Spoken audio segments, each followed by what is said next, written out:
Hello everyone, this is FIDE Master Viktor Neustroyev and welcome to my today's Mastermind. We are going to talk about how to define weaknesses and exploit them in the game. Okay, first of all, please let me know whether the sound and the video quality is good. You are able to see the position, right? So I draw something and you probably should see it. Yeah, everything works. So we are waiting for more people to enter our mastermind. And actually, defining weaknesses is a big issue, and there are a lot of people who, even being 2000, don't understand how to create weaknesses and how to define potential weaknesses, how to create them and take advantage of them.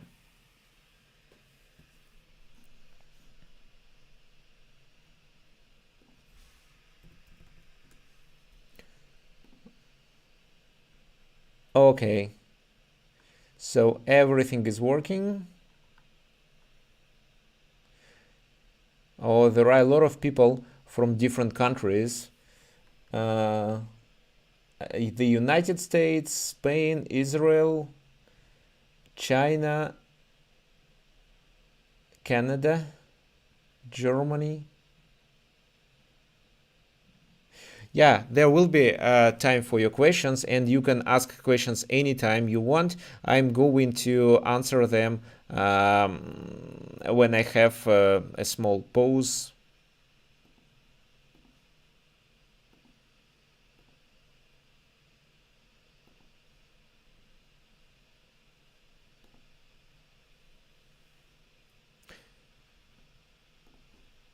Okay, I'm just checking if the stream started in all platforms. So I'm running it on our website, ChessLance. I'm also running it on the YouTube channel of the Chess World, my own YouTube channel, and my own YouTube channel, Tricks of Chess. Okay. And one more thing that I want you to know before we start our event today.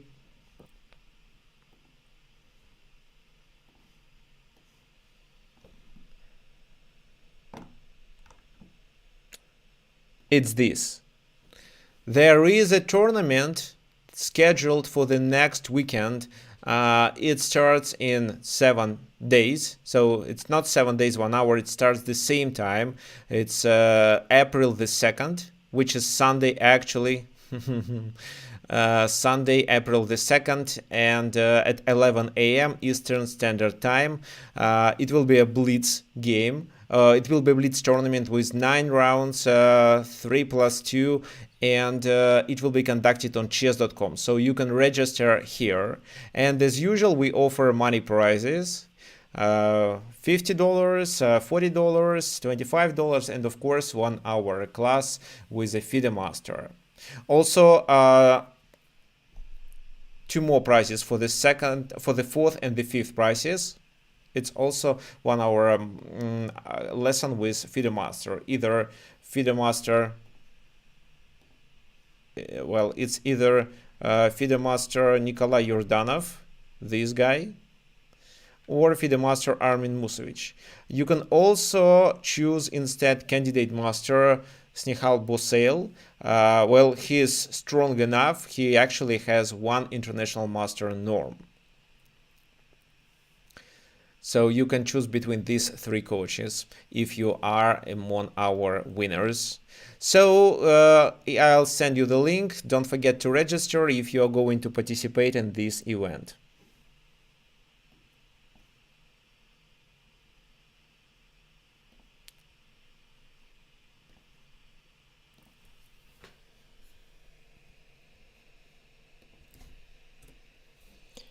Okay, just a sec. The link will be sent for you in the chat. Click on it, and when you have time, please register.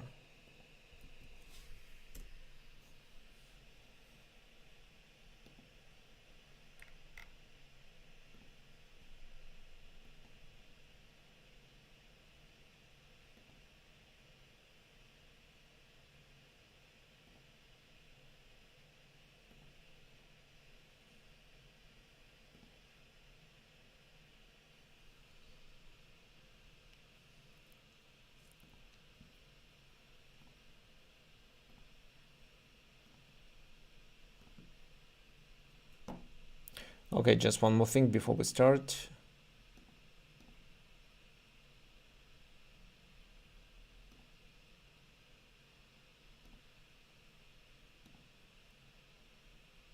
Okay, let's start now. Please look at this position. It's taken from the game that of two Soviet players that you probably don't know, Timoshenko and Chernov. Well, let's identify the weaknesses. Well, here I want you to decide which squares and which pawns are weak. And I'm checking your answers. There will be 9 rounds in the tournament.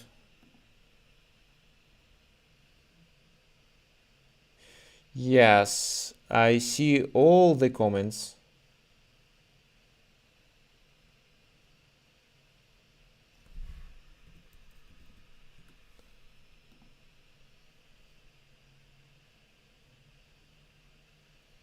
So, okay, so the link to the tournament will be sent again later. Let's now focus on the weaknesses. So in this position, I want you to identify the weak pawns and the weak squares.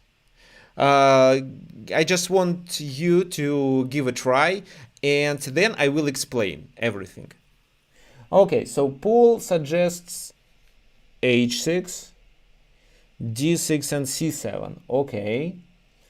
Well, d6, d4. The king is a weakness.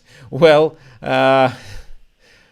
the king is a weakness. Well, you cannot say actually like that, but I understand what you mean. So the king is weak. It's not a weakness, but the king is weak, which means that you can potentially attack the king and maybe succeed with it, or transform your advantage, or transform your king side attack into another kind of advantage.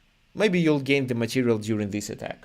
Okay, so all of you here say that the d4 pawn is a weakness, and this is where I definitely agree with you. Let's learn, well, if speaking about pawns, then these two other pawns are weaknesses. However, when we define the weaknesses, we should also have in mind how our pieces are located. That's why c2, being located on the semi-open file, is only a potential weakness. But because of the bishop being well placed on d3, it's not. It can be hardly attacked because the bishop is still there and is unlikely to move. b2 is probably a weakness that can be potentially attacked, but not at the moment. And well, if the queen was, let's say, on b6 somehow, then probably yes, that would be a weakness. And if you push it forward, you create a weakness on c3. Well, c7 isn't a weakness because the knight is able to control this square. They are also about to play rook c8 move. d6, yes, but how do you take advantage of this move? So if you want to bring your bishop there, it's fine. But what does your bishop do? It doesn't. You cannot benefit of the position of the bishop on d6. So first thing that you should learn is that whether a pawn or a square is weak depends on the current location of your pieces. d4 will be a weakness anyway, even with no pieces at all. There is one more thing that we can say is a weakness as well, but the thing that who Adictualia mentioned, it was about the king. Well, the king is not a weakness, but the king is weak, and having in mind that these two pieces can be combined, well, their activity can be combined together, and the queen can potentially get to h7, we may say that the enemy king is also the object of the attack. That means that white should attack the weakness on d4 and combine it with the idea of the king side attack. Usually, having two weaknesses or one weakness and the second target of the attack on the other flank is enough to win the game. Okay, so we definitely understand that d4 is a weakness, but which move should we play? Queen e4 doesn't work, it's just knight f6. The queen is protecting here, the queen has to go back to e2, and the h7 is protected. So definitely not queen e4. Which move would you suggest?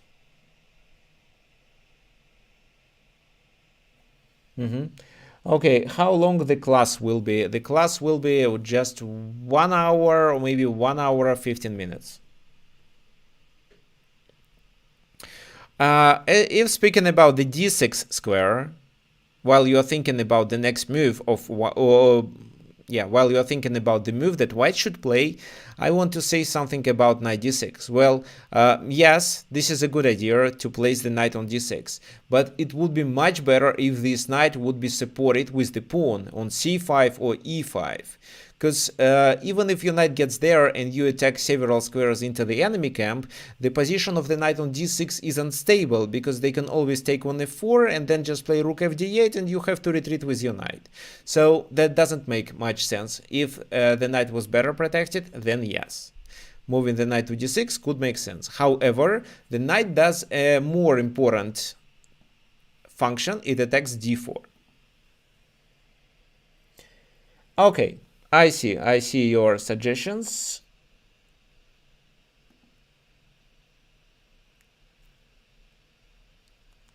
Okay, and bishop e5. So this move is correct. Bishop e5. The move was suggested by Rushikesh Patil. I'm sorry if I'm not pronouncing your name properly. But well, I try to read according to English standards. Okay, so, and you're attacking here. They cannot play knight f6, and they are most likely have to take, after which you take with your rook. And then d4 becomes a weakness. In order to protect this weakness, black played knight e7, which is a mistake, after which the game is won in a few moves. How would you proceed in this position for white in order to win the game?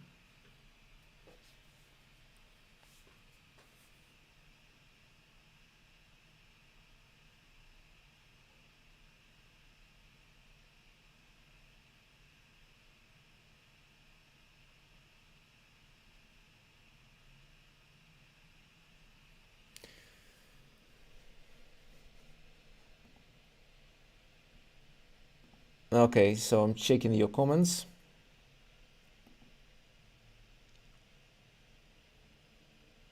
Oh, Queen e4 in which position? Queen e4 right now? Well, probably yes. Queen e4 should be done in this position. Okay, just one more thing. Yeah, Queen e4, d4 is attacked. Right, so you see, if a6 is played, it's knight takes d4 immediately, after which knight e6, and Queen e4 also. Well, knight e7 was played, the game continued with this move. Playing knight g6 was the best option, however, this move wasn't played in the game. The queen from e4 was attacking d4 and was threatening with a mate. Well, now, of course, you cannot take on d4 with the queen. You can probably take on d4 with your knight, it's fine, but then f5, and you sacrifice the exchange for 2 pawns. However, it's still a better position. But instead of doing it, you can just take on e6. And if queen takes e6, you exchange the queens and take on g6, getting 2 minor pieces for a rook. And if pawn takes, you take with the queen. It seems that you still have 2 minor pieces, but this time after a6, the knight is trapped. However, queen h7, king f7, rook e1, they take it. Then just h3, and this position is winning because you attack here, they cannot really defend it. Also, you can do this maneuver. So, well, here white's attack is strong enough, and it's not a big problem for a grandmaster to win this game, especially having in mind how weak all these pawns are now, including the g7 one. Okay, so in the game it was played rook f to d8, queen h7, King f8 checks, knight goes there, rook a to e1, and if you play something like a6, you won't, no, black doesn't benefit of this move because of bishop h7, and after this king goes there, it's just rook e6 and queen g7 then, what leads to a checkmate.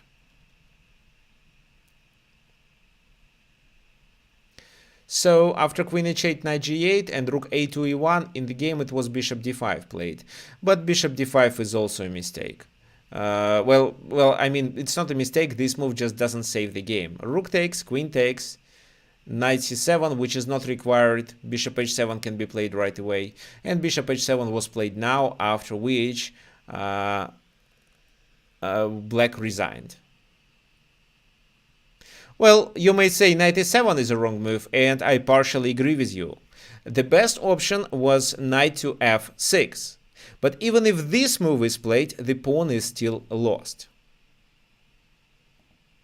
Can you please tell me how white gains the pawn on d4 this time?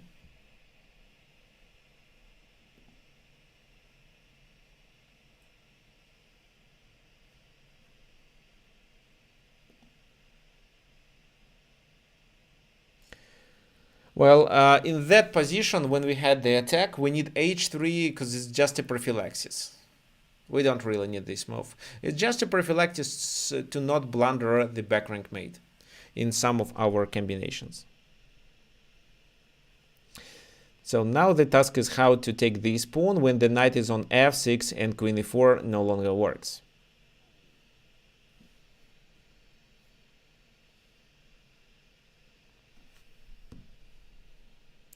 Queen f4. Okay, queen f4, rook d8, rook f d8, for example. So Funky Sharky suggests queen f4. Then I say this move. And how to play then?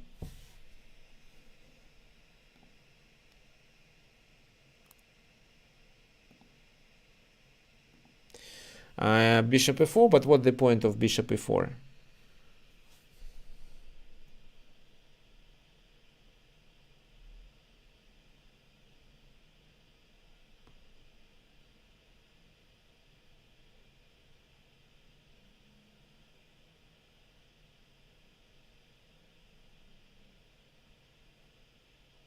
Yes, actually, it's rook d1. Queen f4, rook f d8 to not blunder on a7. That's why this rook, the f rook, goes to d8. Rook d1, and you are threatening to take and then play bishop h7 to gain the queen.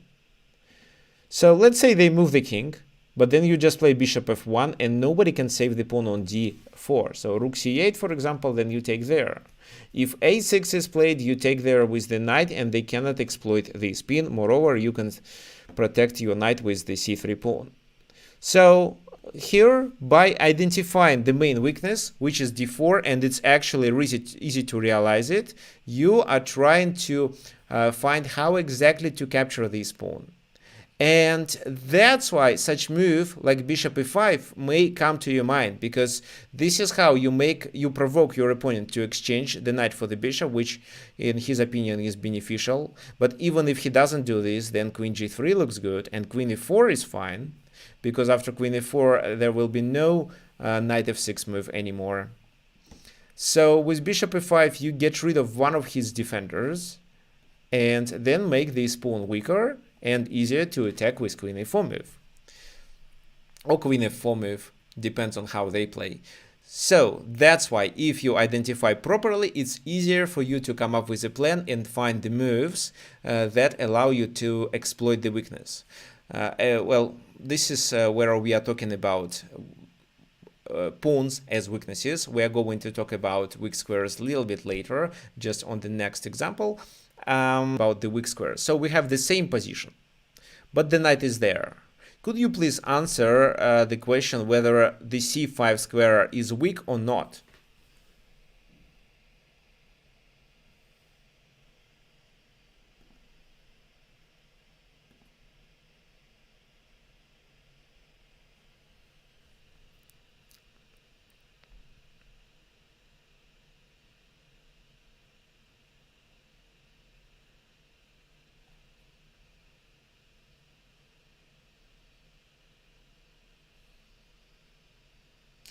There is an algorithm to identify the weaknesses. I'm going to suggest it on the next, I'm going to say it after we analyze these two positions. It is weak. Okay, how did you decide that this square is weak? It's actually black to move.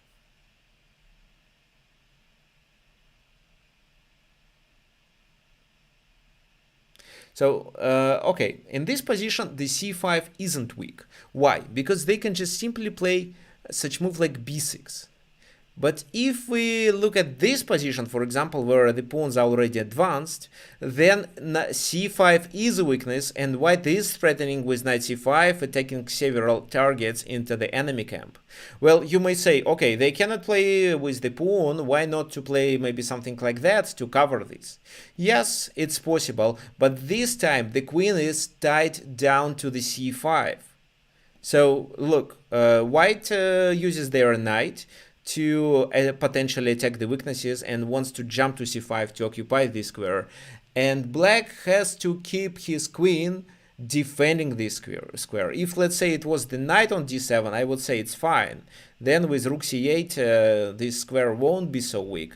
But with the queen defending and being only controlling this square for at least 5-6 more moves, well, I mean, controlling this square with the queen is a lot.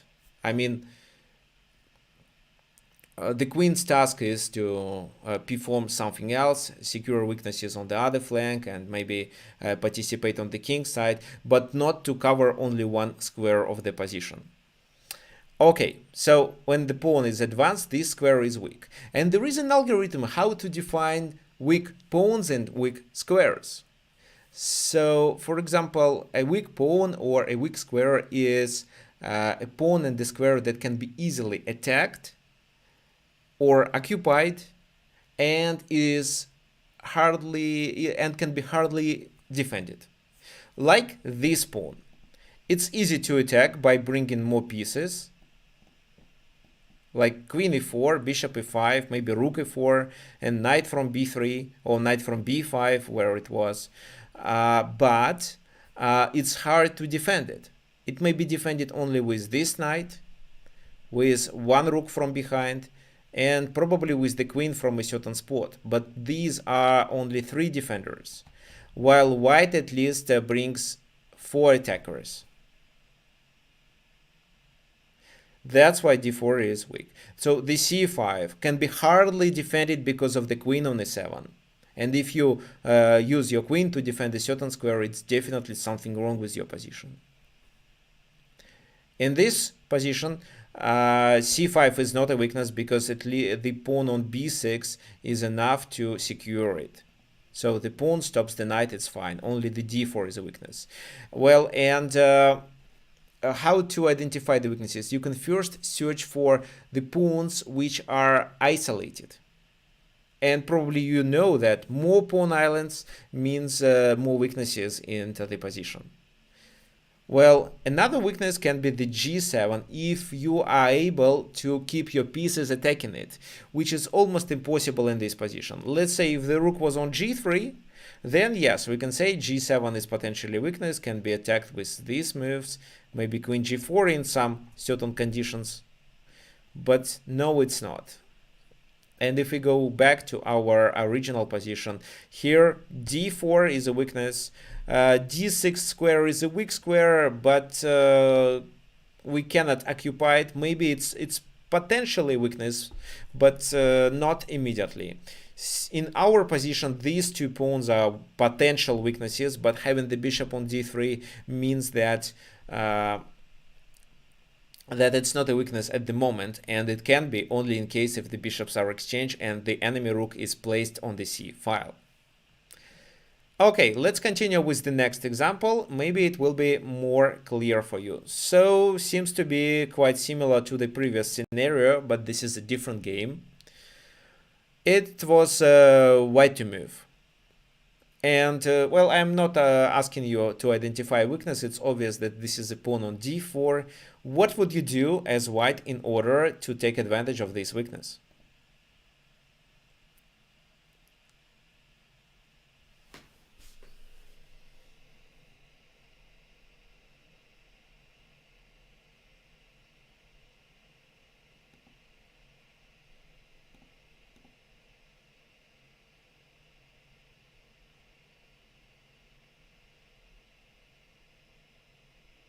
Okay, I'm trying to answer the question. So can we say that a square or a pawn which is not protected by any other pawn is a weakness?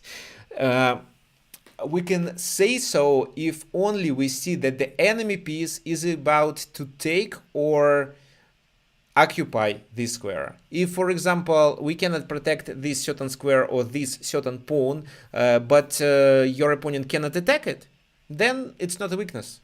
The weakness is defined according to the pieces that remain on the board and the piece's location, of course. So if, for example, okay, let's go back to the previous example. Here, let's say this knight is not on b3. It's, let's say, somewhere here. But if you see that knight c1, knight b3 can be played, and black has no counterplay, then c5 is a weakness, because when the knight goes there, he can get the control over the c5. So the weaknesses depend on the position of, or first on the number and the quality of pieces that are located on the board, and second, of their location. Now this example. So what do you suggest in this position? So rook e1 looks strong, occupying the e file. Okay. Now there is also one more weakness here.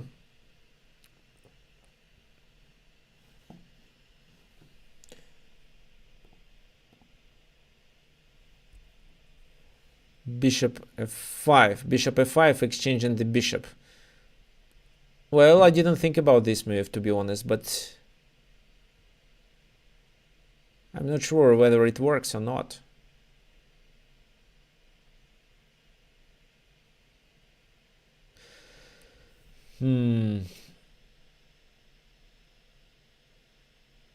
No, well, I don't know. Let's check bishop f5 in this position. Bishop f5, bishop f5, rook f5.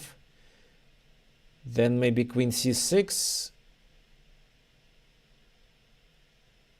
Yeah, then queen d6, and knight d4 this time cannot be played, because if knight d4 it's queen c2, and there is a pin.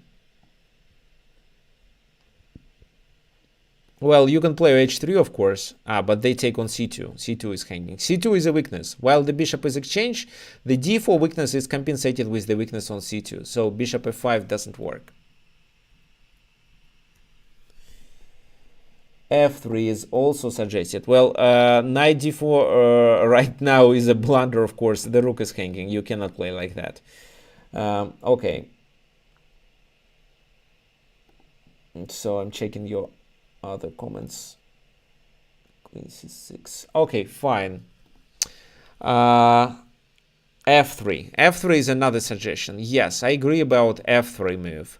Then the bishop moves, and in this position you cannot take on d4, right? Because queen d4 is a check, the queens are exchanged, and after rook takes d4, you can still do bishop h7 check and gain this rook, but if you calculate this line to the very end, you realize that actually it's not a win of the exchange. With this operation, you exchange your rook for two minor pieces and the pawn. You exchange two minor pieces for rook and the pawn.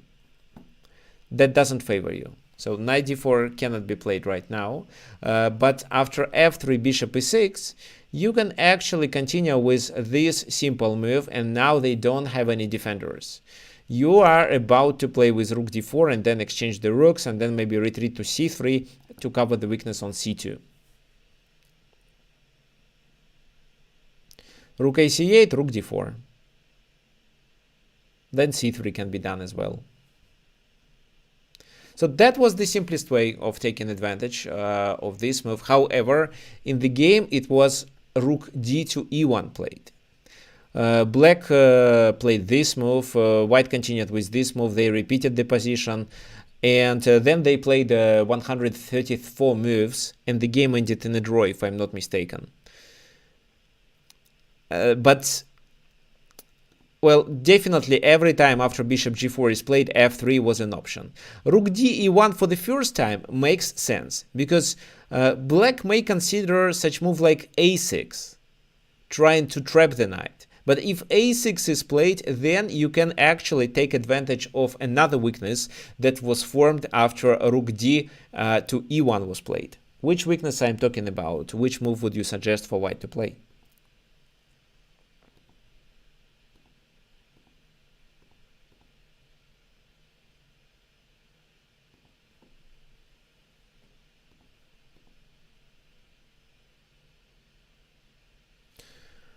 Yeah, it's also the game played by two Soviet grandmasters.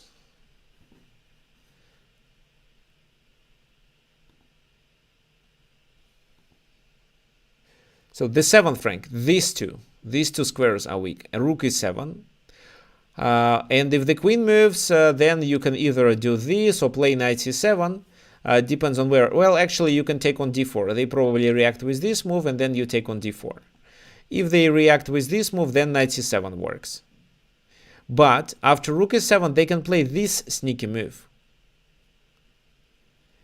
And capturing the queen doesn't lead to a checkmate, but is a mistake. After bishop e2, threatening the mate, h3, rook takes f1, king escapes, it's just knight d7. And black has too much material for the queen.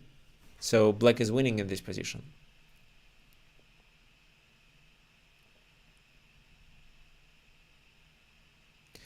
But in order to weaken the d4, you can play this move. Rook takes rook, then the d4 is no longer protected. So if knight takes, you can take on d4 with your knight.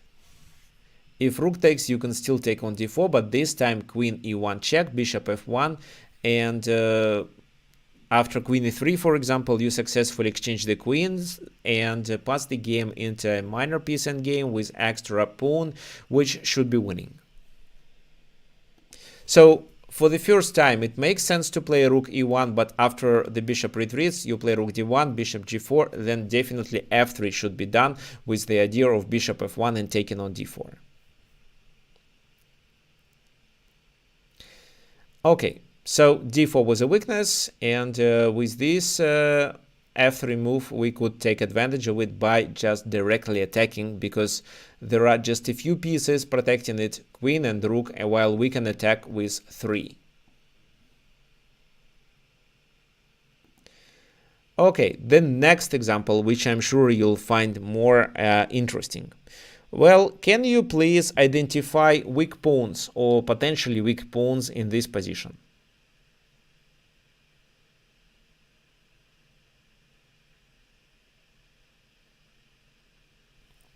It's black to move, if it's important. Yeah, it is important, actually. It's black to move. Well, I want you to identify the weaknesses and also suggest the move for black.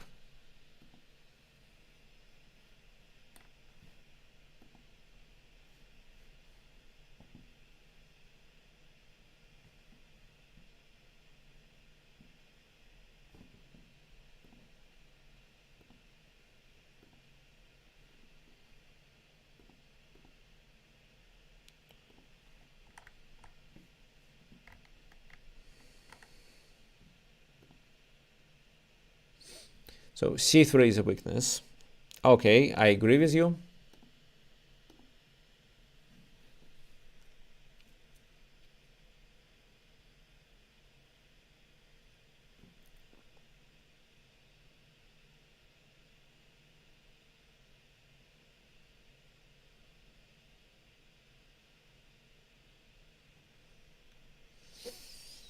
Okay, what else? What maybe you can find another weakness?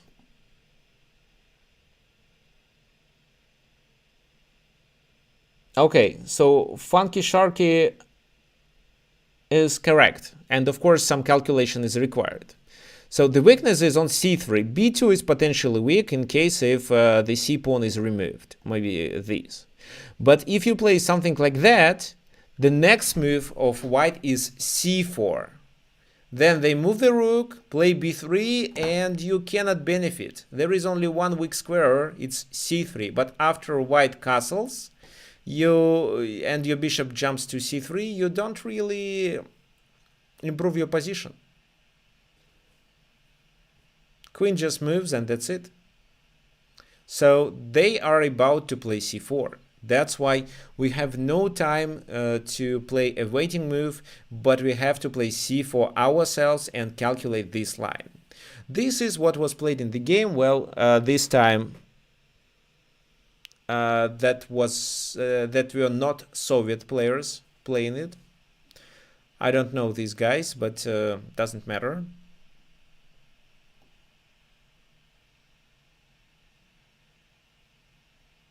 They played in Hungary, but I don't know this.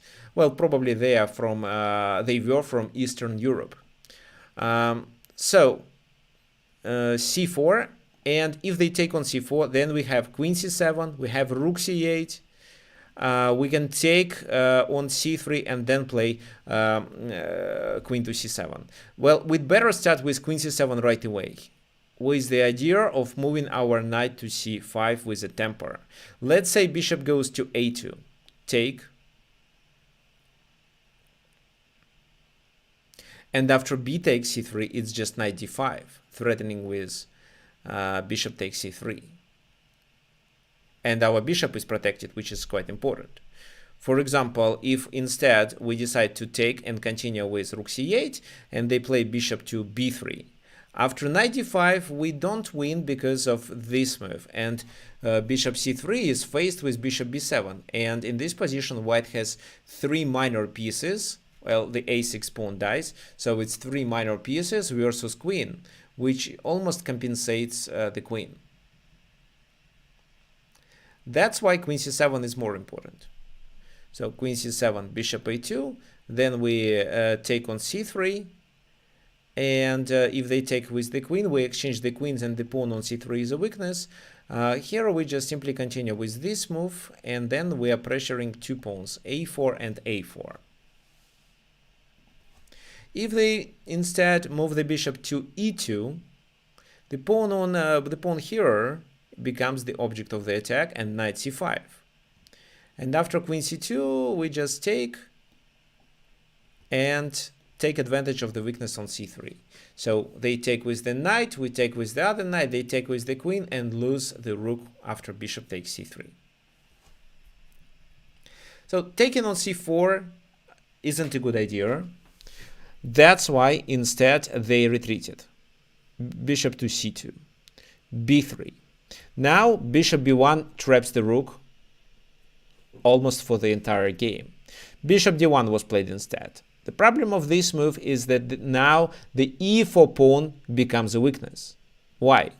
The bishop is no longer protecting it, and we can attack it with the second knight. Another weak square into the enemy camp is d3. After the bishop left its diagonal, you can get your knight to c3 and jump with the knight, forcing him to lose his castling privilege. So white has a tough choice whether to protect on e4 or to castle. And they decide, well, if they play this move, for example, it's just knight d3. King goes there, and after knight g4, they cannot save the pawn on f2. Even if they play this move, well, they can only do this move. If they take with the queen, it's the other pawn hanging, so pawn takes, and then you can play e6. And even if they play on bishop b3, trying to undermine your knight's position, here you just take on d5, gain another pawn, and then attack through the e file, the weak pawn on e3. So let's go back. Knight c5 was played, bishop f6. They wanted to get rid of our knight attacking on e4. So white understands that with this, that they cannot save the pawn. For example, queen e3, knight d3, knight b2. There is no other piece that can protect it. Pushing the pawn forward means to sacrifice on d5. So that's why they liquidate our attacker. Which move would you suggest? Would you take with the bishop or would you take with the pawn? What comes to your mind?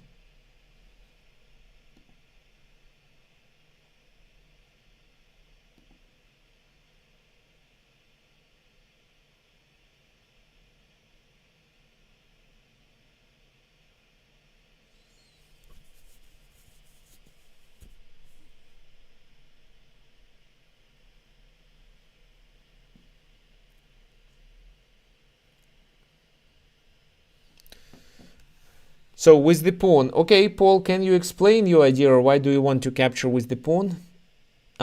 John suggests to open the E file. Rushikesh suggests taking with the bishop. Knight d3 as an intermediate move. Well, interesting idea of knight d3, but don't forget that your knight can be undermined with bishop b3. Well, taking with the pawn to bring the rook and attack there. That's right. That's right. However, another idea of this move is to play f5 and undermine this pawn to make the d5 pawn weaker. However, f5 right now is cannot be played at the moment. Well, bishop f6 was still fine. Then your position is slightly better. So if they take on c4, it's knight e4. And then there is a pawn on d5 hanging. So taking with the bishop, with the pawn was the best idea. They played this move. Why do they play this move? Well, they could castle actually, and that would be a better move. But then h5 and maybe rook e8, or maybe rook e8 first.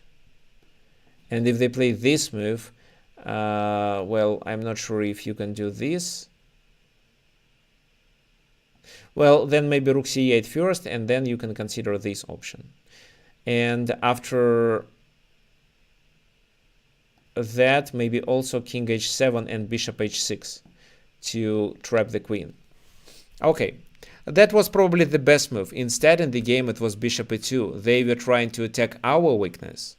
However, when the king is on e1, it's the e4 pawn is more important. So they blocked. We took the weakness on e4, they took our pawn on c4. The material is equal, but the white's position is completely lost. What do you think black should play in this position?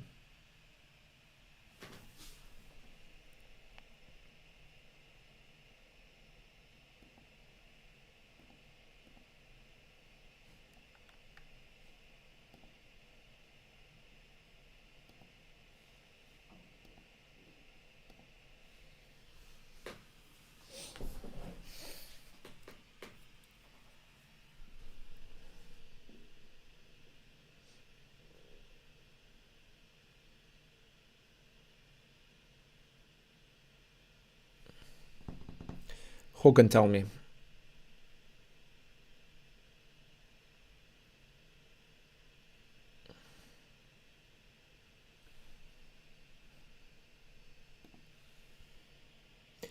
So queen e7 are suggested by almost everyone. Queen e5 suggested by John. Well, queen e5 may be too slow. However, I still understand what you want to do. In the game, it was played queen e8 instead, attacking on e4 also. So bishop d5 is a threat, and rook a4 is another move that can allow you to gain a pawn. In the game, it was this, after which f5 was played, and this is how black prevents white from castling. If castling, it's bishop d4 and rook a2. Knight c6. Bishop h6. If the queen gets distracted, it's rook e2 with a decisive attack. Queen d1. Well, which move to play? This time, when white cannot castle, there is no need to hurry. No rush, so a5 with the idea of bishop a6. And here, white just decided to play king f1 to get rid of the pin.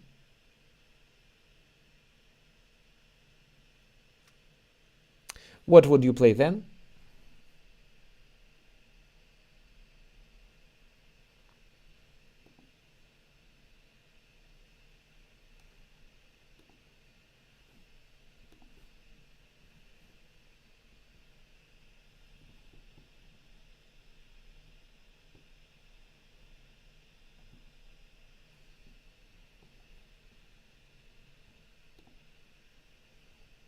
Rook takes e2, and then what?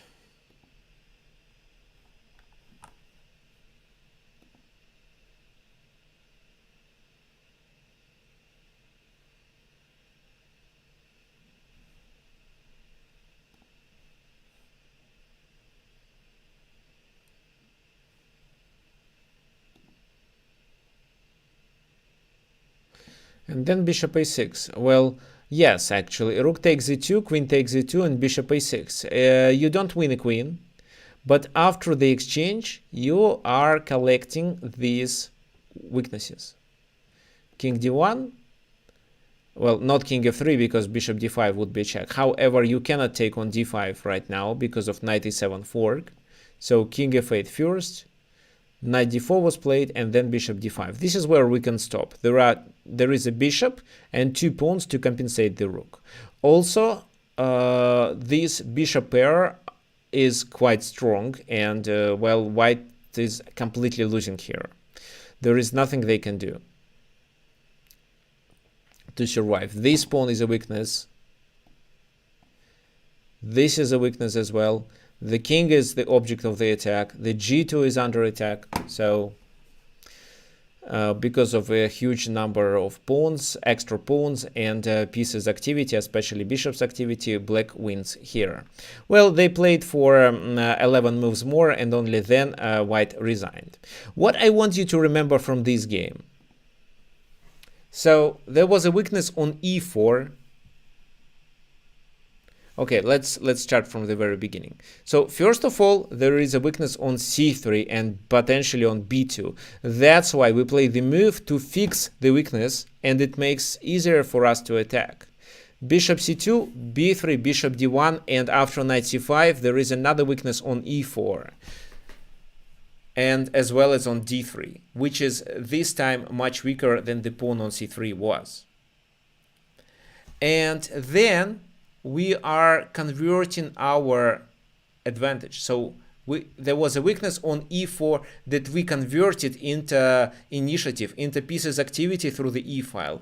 That shouldn't be a big issue. Well, it shouldn't be something that you'd better avoid. When you see that there is a weakness, you should exploit it. If there is a weak pawn, it doesn't obligatory mean you should capture this pawn by all means. It means that you should try to take advantage of this pawn being a weakness or this square being weak. Either trying to tie the enemy pieces down to the protection of it, or maybe you by liquidating this pawn create something else like black did. Black did the attack through the e file after they took on e4, or maybe you just exchange this pawn and make the pawn on d5 a weakness. This is what is illustrated in the next example, where black also took on f6. And by the first glance, this move seems to be weird. They just created an isolated pawn on d6, then this bishop is blocked. But the main idea of this move was not only to attack e4, which can be easily saved. For example, rook e8, queen c2. The idea was instead to play f5 and take the control over the weak squares into the enemy camp.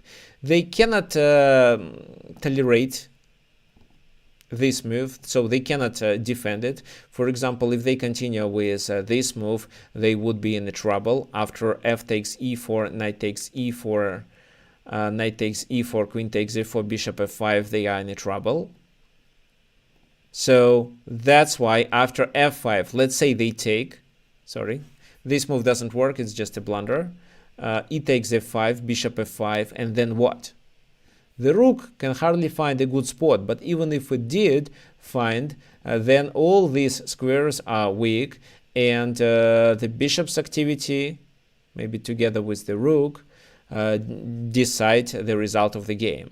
For example, rook c1, you can play this move and either gain the exchange or at least gain the pawn on a3. b4 was played in the game, however, after knight e4, it's extra pawn, and there is also a weak square that you can occupy. This time it makes sense, because the knight attacks a lot of squares into the enemy camp, as well as the bishop, and after a4, black gains more space and fixes the pawn on a3 that later in the endgame can be captured with this simple maneuver. Queen c4, bishop d7, threatening with bishop b5, and later that happened. So, for example, rook c8 was played, which is not obligatory. Well, well, if this time they take on d6, it's just knight e2, rook e2, and bishop b5, gaining the exchange. Bishop d3 was played, queen f6, knight c4, and then bishop b5, so they still experience huge problems with this pin, and well, they cannot do anything. For example, I don't know, maybe this move will help. Well, if this move is played, it's just knight d5, and the position is still losing. Okay, now let's continue with the next example. This is the game taken from this is the fragment taken from the game between Anatoly Karpov and Joel Latier. Here I want you to identify weaknesses into the enemy camp. You're playing with white pieces. Suggest a move which starts a plan that allows you to take advantage of these weaknesses. So now we are mainly focused on how to take advantage of the weaknesses.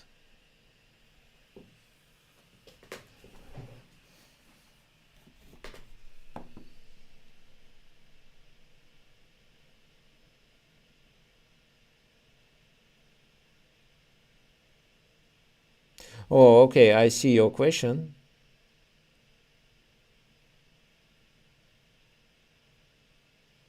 There is c4. Okay, sorry, but let me quickly check. Where is c4? There is no c4 move.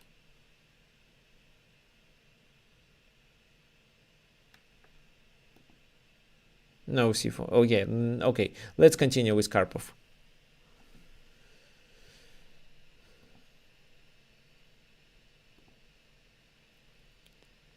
Okay, while you're thinking, let me quickly remind you that we are going to conduct a tournament next weekend.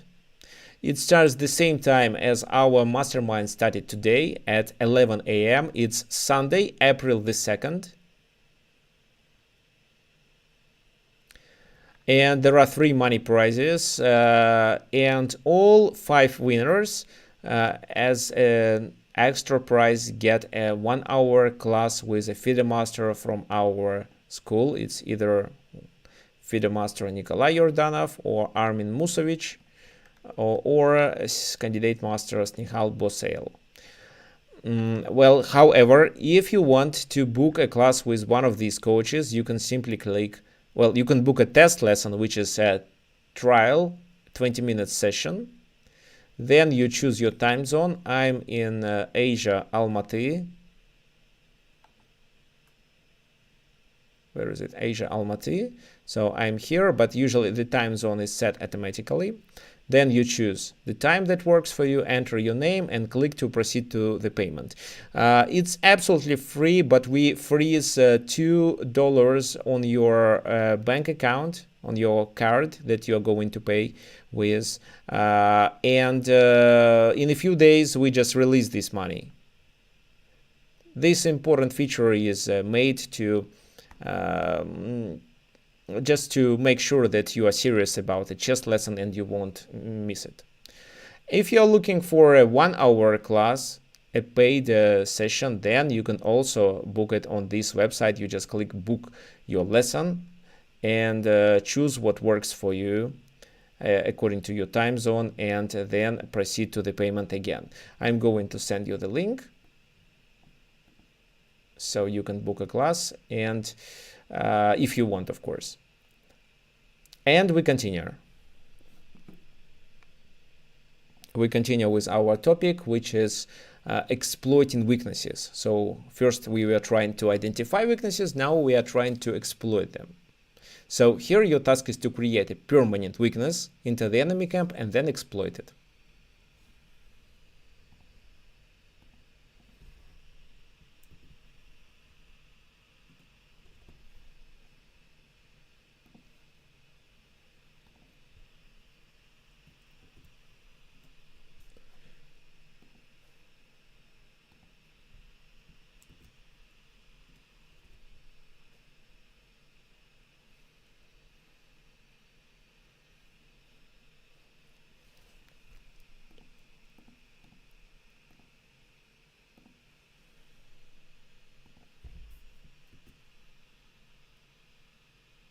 So this is also the link for the tournament. You can register there if you're going to participate at next Sunday. Okay, so now I'm going to check your comments. B7 is potentially a weakness. That's right. This is what you can take.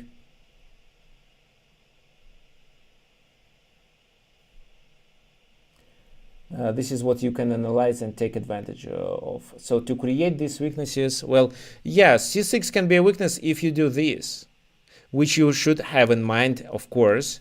But here, Karpov starts a minority attack, which is quite common for the positions from Queen's Gambit.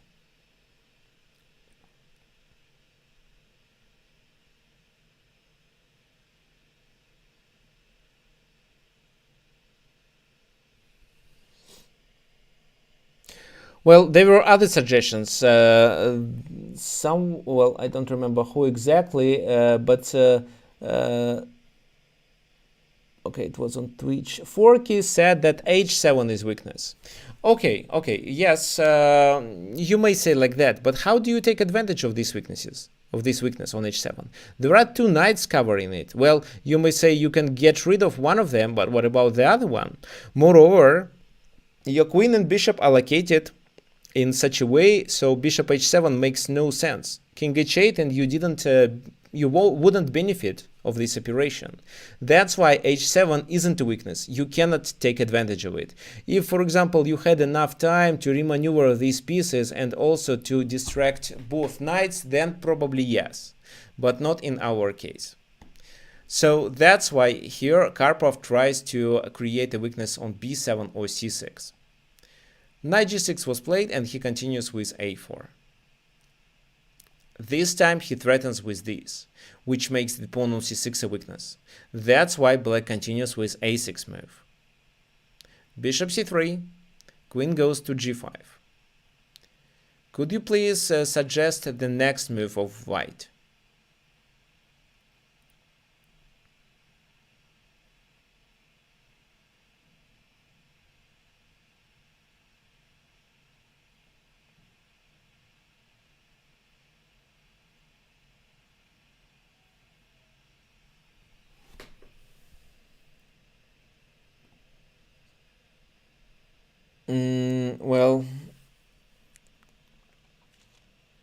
Well, bishop c3 to aim for the knight. I don't think the knight is what we should take.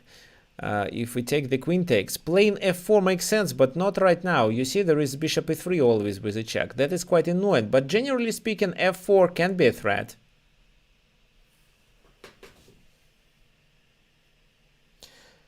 And in order to play that,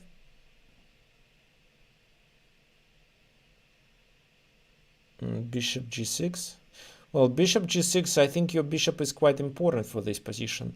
Moreover, without such a bishop, it's difficult to attack the enemy pawns located on the light squares. b5 should be done, but before doing b5, it's bishop d4. Exchanging of this bishop is important, because that makes the b file clear and these pawns more vulnerable. Bishop takes d4. Knight takes d4, and this time f4, f5 can be a threat. Just make sure you don't blunder this knight. So right now it's not a threat, but can be potentially a threat in future. Bishop d5 was played. e4. The knight is chased away. And this knight retreats to f3, attacking the queen. So white regrouped their pieces, attack the queen, and after queen f4, while c5 is no longer possible, white plays b5. And with this operation, white wants, well, of course, a takes b5, a takes b5, it's clear because that pawn was hanging. And this is what white wants. They want to capture on c6 and make the c6 a weakness that can be easily attacked. Or they want black to take, after which the b7 pawn becomes alone and can be attacked through a7. Black continues with knight e5. Knight takes e5, queen takes e5, b takes c6, b takes c6, and rook ac1. Well, you see, you cannot take with the queen at the moment. You just blunder rook d3. Rook ac1, this pawn is a weakness. Rook d6, they're trying to defend it. Queen c3, the queens are exchanged, and if queen takes on c3 immediately, another idea that white has is to take the control over the weak square, which is e5, which will chase the rook away and make this pawn weaker. Knight d7, bishop e2, rook d1, bishop takes d1, and now the c6 is hanging, so they decide to exchange the queens and protect the c6 pawn from behind with their rook. That was a good idea because it's difficult to suggest anything else. After which f4, threatening with f5. f6 is played. Now we need more attackers. Well, if it was possible, here white would better immobilize this pawn. But right now there is no such an option, and c5 can be played. This is what you should assume. And after knight e2, knight d4, white provoked black to play this move. However, it doesn't mean that the knight cannot jump to d4. It can because of this pin, and the bishop is under attack. So bishop goes there. Then Karpov continues with this move. So the knight is pinned.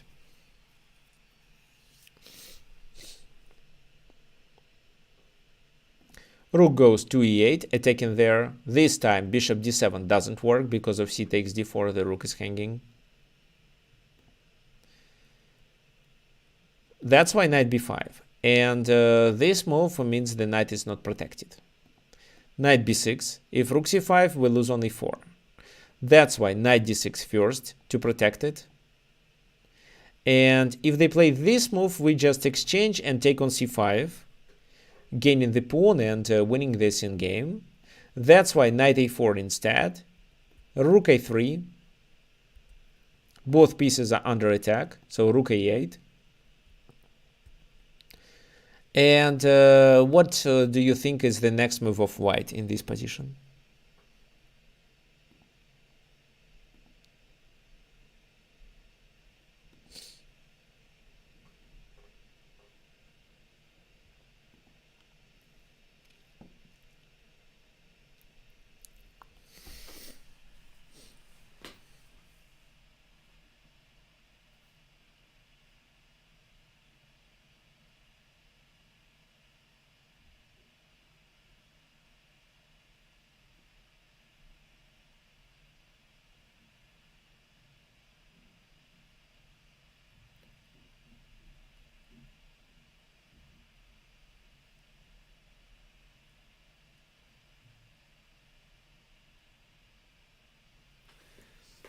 Okay, so I'm looking at your suggestions.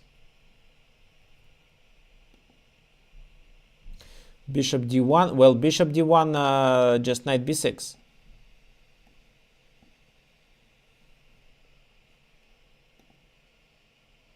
Knight f7, knight f7, I don't see the point. e5. Well, this position of the bishop is better than the bishop on f7, and the bishop on f7 can be also the object of the attack.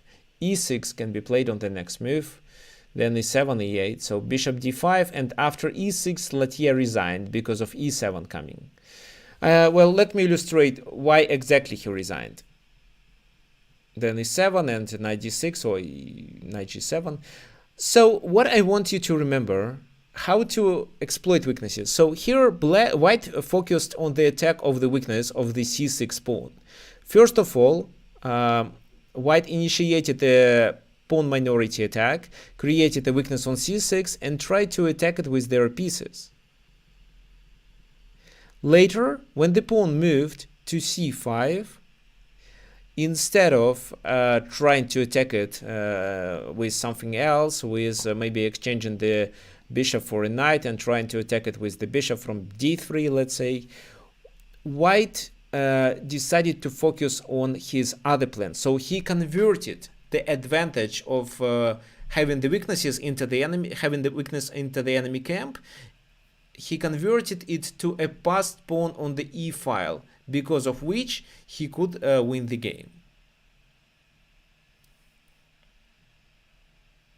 And in order to defend this weak pawn on c5, black has to tie his pieces. He has to move all his pieces from the center to the flank. That's why e5, e6 maneuver became possible.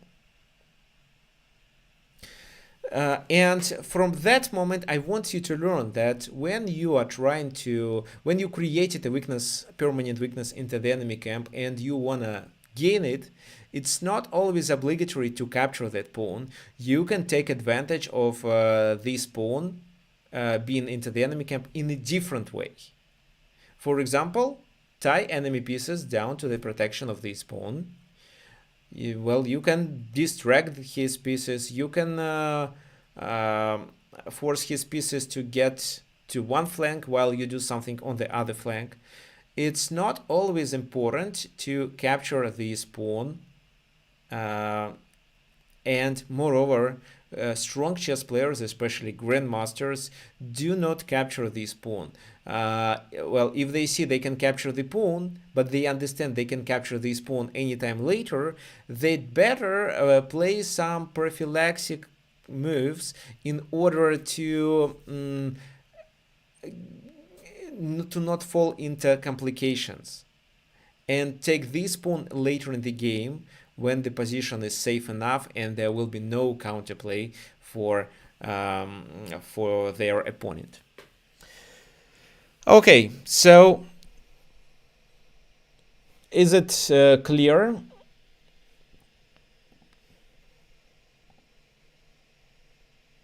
There was a question actually, what our lessons are about and what is typically done at the class with the coach.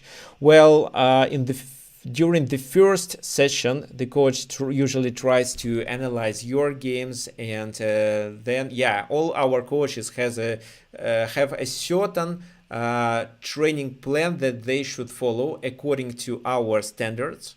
This training plan was developed by me and some other coaches of our school, and they have to stick to it. But it doesn't mean that, if you, for example, struggle with a certain opening and misunderstand the position that you play, it doesn't mean that instead they will force you to solve some exercises that I prepared according to the training program. No, they will focus on what exactly you need at the moment to become better. So usually at the first class, they analyze your typical mistakes and try to explain you what are they, what you should work on, and then they suggest how to work on it. So something like that. So I'm sure that everyone who takes a class won't regret of it. Well, if you're not sure if you are ready to pay, let's say $30 for a class with a FIDE master, you can book a trial class. It's it's a shorter class. It's only 20-minute session, but you can choose, for example, Boryl Zlatanovich. He is actually quite a famous coach. Well, choose a class with him and demonstrate him some of your games and ask what you should work on, and he will definitely provide you with suggestions. But if you're going to work with a coach on a regular basis, and let's say you then decide to book a 1-hour class, let's say with the same coach, Boryl Zlatanovich, and then you work with him on a regular basis, he will definitely follow a certain plan that he creates, and he will provide you with the exercises that you should complete. He will tell you which exact puzzles you need, which openings where you can take all the information. Some of the material will be covered during the class, some will be provided as a homework, and so on. So it's a complex lesson, so I kindly recommend anyone to take it. You won't regret it. Okay, now your questions. Do you have any questions? Well, today our mastermind was actually quite short. It was 1 hour and 10 minutes. And I just explained some basics of how to identify weaknesses. maybe it makes sense to create a 4-hour masterclass that we usually conduct on Saturday and Sunday morning if you live in the United States, or afternoon if you live in Europe. Uh, oh well, this event happens in Zoom, and the next hour class is scheduled on the middle. The next masterclass is scheduled in the middle of April,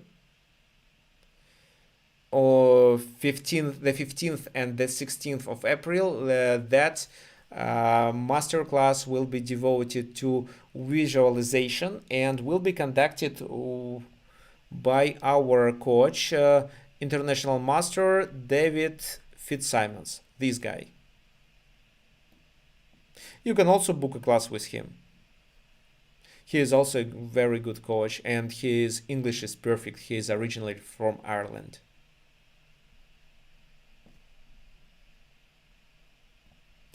Okay, let me check your questions again. Yes, you can ask a general strategy question. All questions are welcome.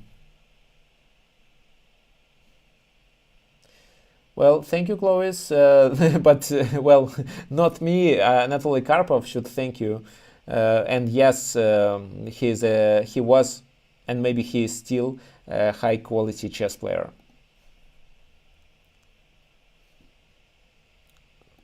Okay, so I'm waiting for a general strategy question.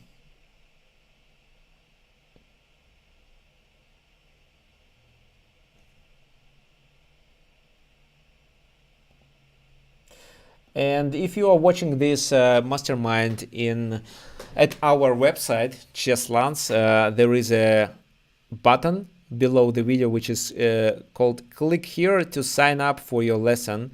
And if you click on it, you can sign up your lesson with International Master David Fitzsimons or anybody else. Okay, so what is your general strategy question?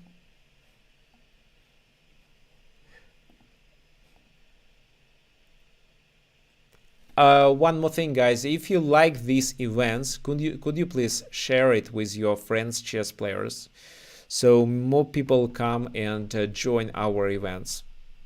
Well, especially such event like this, because it's absolutely free. And if you know, we have a group on chess.com. Let me show you.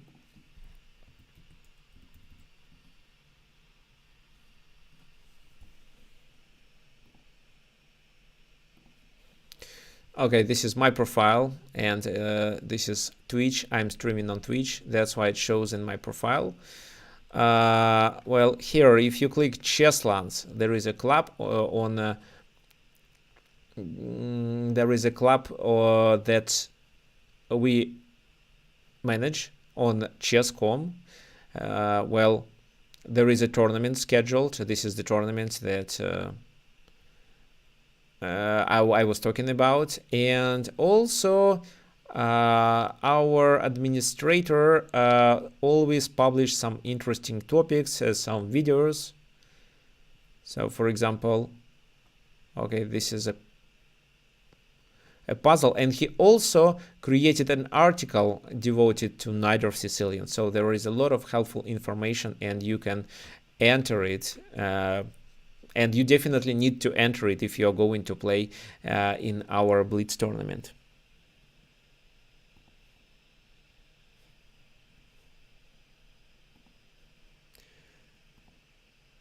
Okay. Okay, let me read the general question. So there is a known system for evaluating positions, material, pieces, pawn structure, but there is also Jeremy Silman's way of finding imbalances.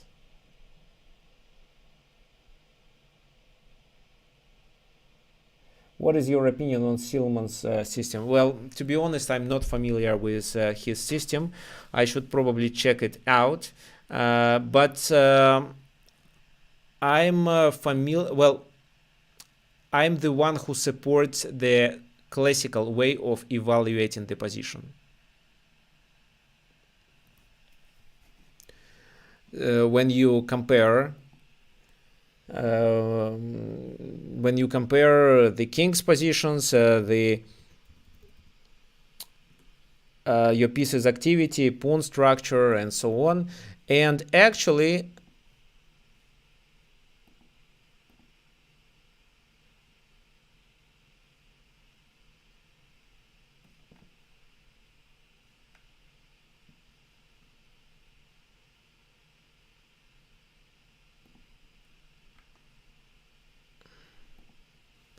I created a course devoted to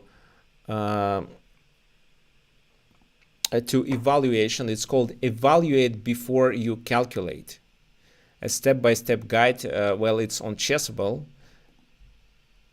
However, well, this is where I explain the classical concept, how to evaluate and how evaluation of the position affects your candidate moves and how to choose these candidate moves. So you can find it here on Chessable.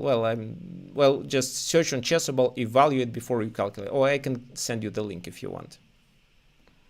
Or you can just search it on Chessable if you are into it. Okay. So thank you for attending our class. And hope to see you next Sunday. Next Sunday probably there will be next Sunday there will be a tournament, and the Sunday after there will be another mastermind or a webinar by me. Hope to see you then, and thank you for coming. Don't forget to register in the tournament. Good luck, and I was glad